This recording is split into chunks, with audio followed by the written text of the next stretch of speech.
بسم الله الرحمن الرحيم.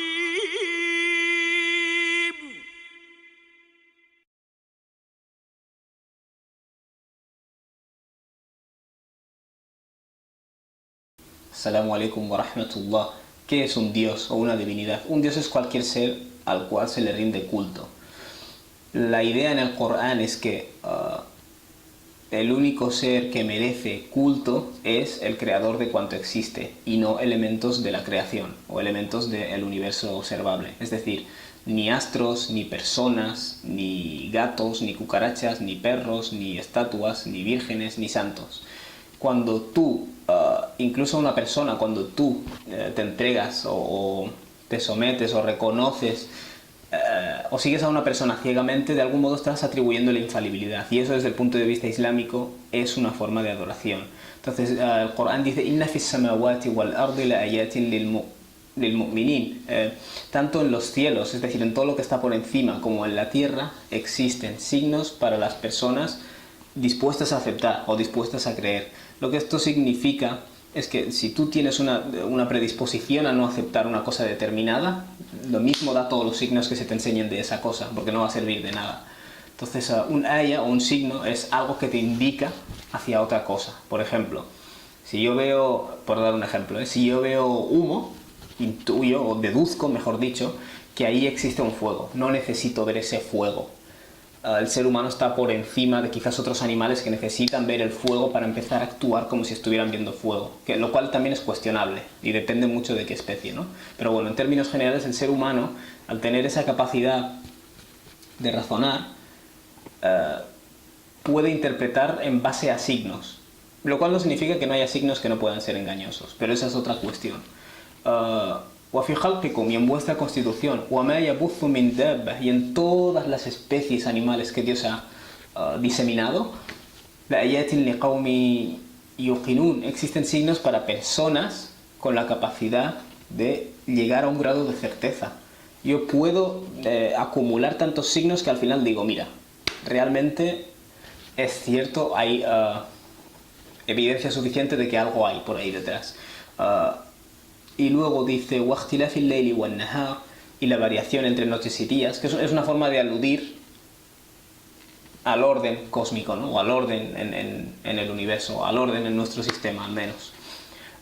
وَمَا أَنزَلَ اللَّهُ مِنَ السَّمَاءِ, y en cuanto Dios hace descender del cielo مِنْ رِزْقٍ, lo cual representa una fuente de sustento para vosotros. فَأَحْيَا بِهِ الْأَرْضَ بَعْدَ مَوْتِهَا, a través de lo cual hace surgir la vida en una tierra que antes era árida o antes estaba inerte, muerta. El Corán utiliza mucho esta analogía de la tierra árida precisamente porque hay personas a las cuales les cuesta aceptar la idea de que se nos haría resurgir para que se nos juzgue, ¿no? Entonces, ya de paso. وَتَصْرِيفِ الرِّيَاحِ, y en la variación de los vientos, لَآيَاتٍ لِقَوْمٍ يَعْقِلُونَ, y en la variación de los vientos existen signos otra vez para las personas que hacen uso de razón, para las personas que usan el coco. Las personas que no usan el coco, da igual, no hay signos para ellos, esa es la idea. Entonces hay personas que te dicen: vale, muy bien que haya un diseño, pero ¿por qué tiene que ser un creador o un diseñador y no múltiples creadores o múltiples diseñadores? La respuesta del Corán a esto es bastante elocuente. Dice: لَوْ كَانَ فِيهِمَا آلِهَةٌ مِنْ دُونِ اللَّهِ, si existieran dentro del universo múltiples divinidades con poder real, aparte de Dios, لَفَسَدَتَا, caería el universo en un estado de caos. ¿Y eso a qué se debe? A que cuando tú tienes múltiples divinidades con poder real o soberanía real, un ejemplo muy claro para mí está en la mitología. La mitología puede que sea una invención humana, pero refleja cómo nos comportaríamos o cómo nos comportaríamos en un nivel cultural sobrenatural, ¿no? Es decir, si tuviéramos poder real sobre el universo. Lo que esto significa es que, de igual modo que tú ves en una telenovela que este se lía con el otro y el otro se pone celoso y se enfada, y este resulta que tenía un hijo ilegítimo y quiere todo el poder, quiere el dinero y quiere las tierras para sí. Eso es lo que está diciendo el Corán. O sea, si realmente existieran múltiples divinidades en el universo, sería eso lo que te encontrarías, una telenovela. Entonces hay personas que toman diferentes elementos de la creación, ¿no? Astros, como he dicho antes, ídolos, como objetos de adoración. Incluso santos y vírgenes. Dios dice: الذين وَالَّذِينَ يَدْعُونَ مِن دُونِ اللَّهِ, aquellos a los cuales invocan aparte de Dios, la yakhluquna shay'an wa hum yukhlaqun, no crean nada, ellos no han creado nada de cuanto existe, pero es que además ellos mismos son seres creados. Amwatun ghayru ahya, son seres inertes, muertos, no poseen vida. Wa ma yash'uruna ayyana yub'athun, y ni siquiera saben cuándo se les va a resucitar. No tienen conocimiento de nada sobrenatural ni de nada imperceptible. Esa es la idea.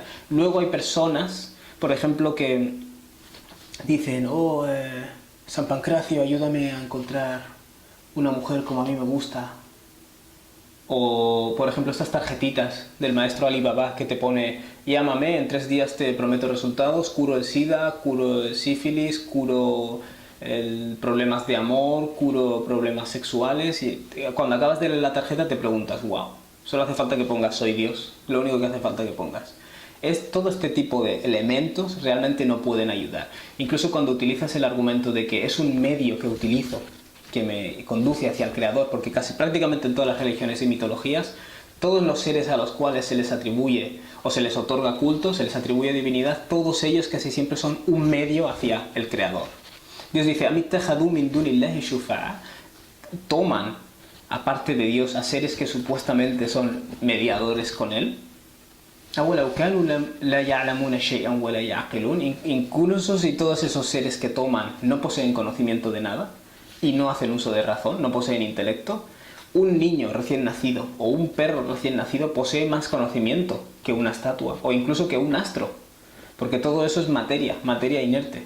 Sí, materia inerte que actúa de acuerdo a unas leyes que le han sido impuestas, a la ley universal, como hemos dicho antes, pero el elemento de por sí es inerte y no posee intelecto, no posee capacidad de razonar. Por tanto, el culto y adoración a estas cosas es irracional. Entonces, cuando mucha gente te dice: es que tú, es decir, yo soy ateo, yo no creo en Zeus, ni en Baal, ni en tu Dios, y tú tampoco crees en Zeus, en Baal, pero sí crees en tu Dios. Tú también eres ateo, solo que yo soy ateo de un Dios más que tú. Esa analogía es incorrecta. ¿Por qué? Porque, como subraya el Corán repetidamente, existe un elemento racional o un elemento de lógica en rendir culto al creador, pero no así a la creación. Cuando alguien te dice: yo rechazo a tu Dios por la misma razón que rechazo a Zeus o a Baal o a Hércules, es como si te estuviera diciendo: yo rechazo al creador por la misma razón que rechazo a los elementos de la creación, lo cual no tiene absolutamente ningún sentido. Estás metiendo a todas las divinidades en un mismo saco, es decir, a todos los seres a los cuales se rinde culto en un mismo saco, cuando rendir culto a algunos seres no es razonable y rendir culto a algunos seres, o a algún ser en este caso, sí tiene razones lógicas, aunque tú no las compartas.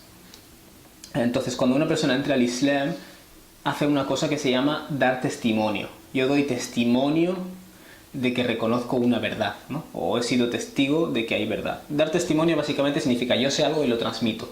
Eso. Entonces, cuando una persona entra al Islam, reconoce que la ilaha illallah, así es la frase, no existe objeto de culto válido a excepción de Dios. En otras palabras, todos los elementos de la creación no son objetos de culto válidos, únicamente lo es el creador. Por último, varias personas se acercaron al profeta Muhammad en diferentes ocasiones y le decían: este Dios del que nos hablas, Muhammad, Mahoma, este Dios del que nos hablas, ¿de qué está hecho? ¿De oro? ¿De plata? ¿O quiénes son sus padres? ¿Cuál es su linaje? Y entonces Dios reveló un corto capítulo del Corán que se llama Al-Ikhlas, lo cual significa la exclusividad de Dios en este aspecto, la exclusividad del creador. Dice: Qul, diles, Huwa Allah, Él es Dios Ahad, el único. Ya de entrada, cuando tú estás comparando a Dios con el resto de cosas, error. Allahus Samad, Dios es el ser que no depende de nada, pero toda la creación, todo lo que existe depende de Él. Lam yalid, Él no engendra, wa lam yulad, y no ha engendrado Él. Es decir, Él no tiene padres ni tiene hijos. Cuando la gente te dice, por ejemplo, si Dios existe, ¿quién creó a Dios? La analogía es totalmente incorrecta porque estás comparando a creador y creación. Los elementos de la creación tenemos un inicio y tenemos un fin en el reino animal o en el reino vegetal. ¿Por qué? Porque somos elementos de la creación y estamos sujetos a una serie de leyes que el creador de esas leyes no tiene por qué estar sujeto. El creador del tiempo no tiene por qué estar sujeto al tiempo. Entonces, cuando tú intentas ponerle fecha de inicio y fecha de fin al creador del tiempo, ya estás cometiendo algo que no cuadra. Lam yalid wa lam yulad. Él no engendra ni ha sido engendrado. Wa lam yakun lahu kufuwan ahad. Y no existe nada que se pueda comparar a él. Entonces, toda esta, como dices, gimnasia mental para intentar explicar por qué esto, por qué lo otro, parte de la base errónea de que estás comparando creador y creación. Así de sencillo. Tal es la envergadura, ¿no? O la importancia de este capítulo del Corán que el profeta dijo al respecto: Innaha la ta'dilu thuluth al Corán. Equivale, este sura, estos 4 versitos de nada equivale a 1/3 del Corán. Si tú coges el Corán y lo divides en 3, el peso de este pequeño capítulo son esos 3, es esa tercera parte. Wassalamu alaikum.